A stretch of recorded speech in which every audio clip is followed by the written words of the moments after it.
Today, or yesterday, I just wanted to say a little bit about what a surprising thing happened is that in the late morning we got a phone call that some friends that we haven't seen for 37 years stopped by the ashram. They stopped by. And anyway, we they stayed overnight in their little camper. We had a really nice time together, just like we'd never, not been visiting with each other. It was just like this. I don't know. Like I still don't really know what it all means, but it was very, very fun. And the main thing I was thinking about to kind of focus on at Satsang is that they're both like very adventurous people. And so in this 37 years, they've done they've raised a family and they built their own catamaran boat and sailed and lived on it for 10 years. So part of that 10 years was with children and part not, because the children grew up and were old enough to leave.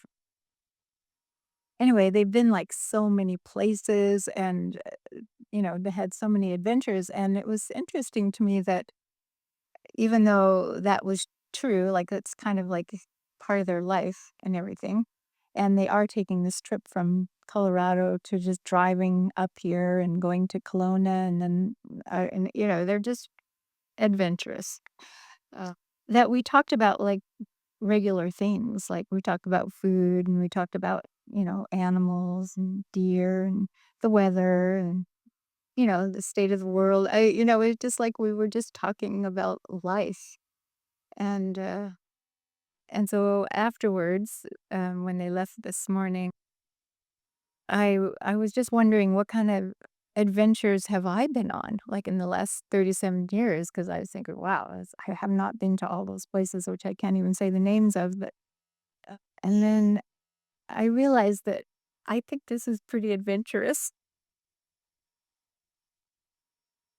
I mean, it could be not adventurous, I guess, but adventure has a nice connotation to it, like, it feels positive and kind of has that little bit of excitement edge and surprise, which I think is a really nice thing to have in life, and when we were talking about our needs as elders the other last week or something, that was one of them for many of us was to have some kind of keep doing new things, keep having something be like, yeah, like a surprise.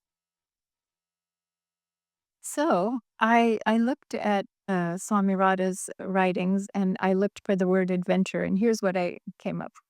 Here's what she says.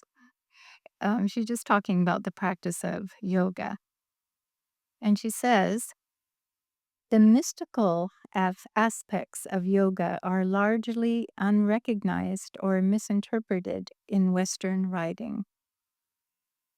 In the Eastern tradition of teaching, the aspirant is not spoon fed information, but rather is stimulated by the guru to be a discoverer, an adventurer, an investigator of his or her own body mind laboratory.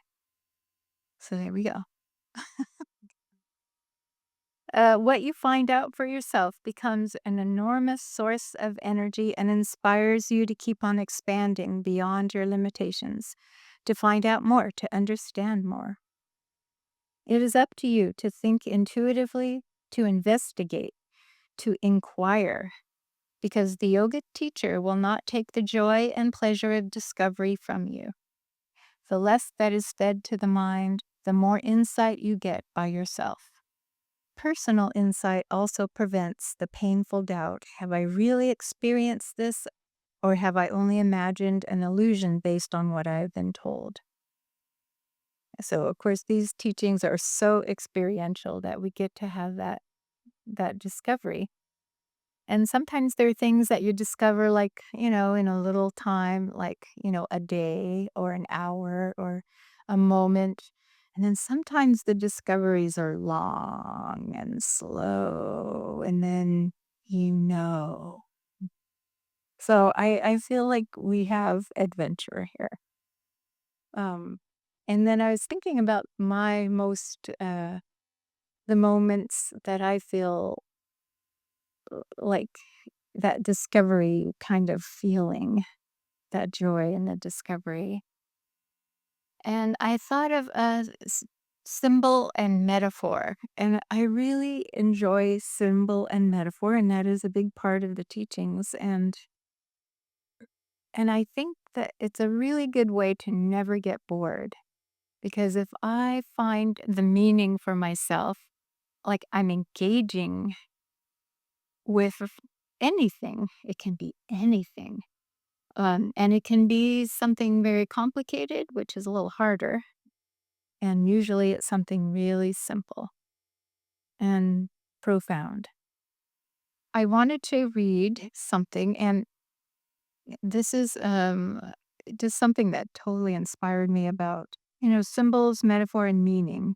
And it's from a couple of authors who I think are inspiring. And the symbol is the heron or the crane.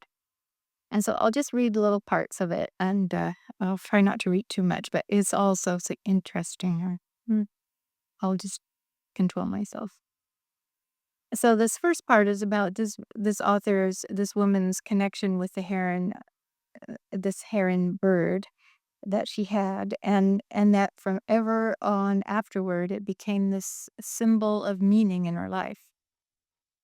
She says, "It has appeared at auspicious moments in my life when I have most yearned for assurance, at times of harrowing uncertainty and longing for resolution. I have found in the long stillness of this hunting bird, waiting for the right moment to do the next right thing, a living divination, a great blue reminder that patience respects the possible." I'm just going to say the last part again.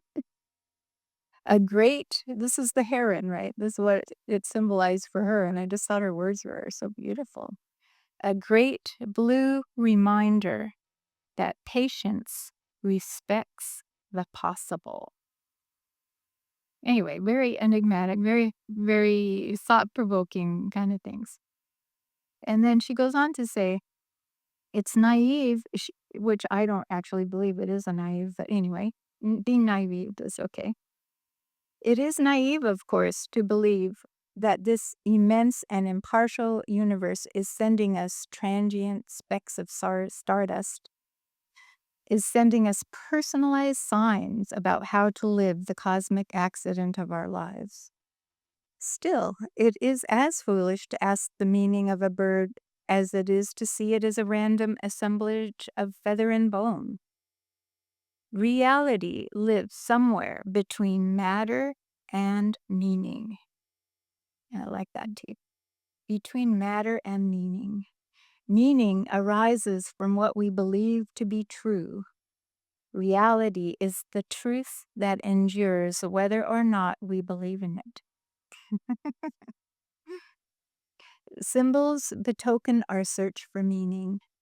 Reverent of the majesty and mystery of the universe, they are a conversation between consciousness and reality in the poetic language of belief.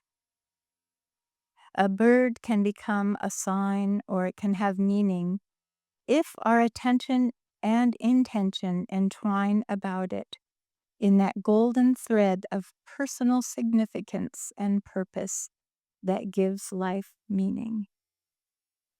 And that's what Swami Radha's teachings are all about, finding meaning in our lives.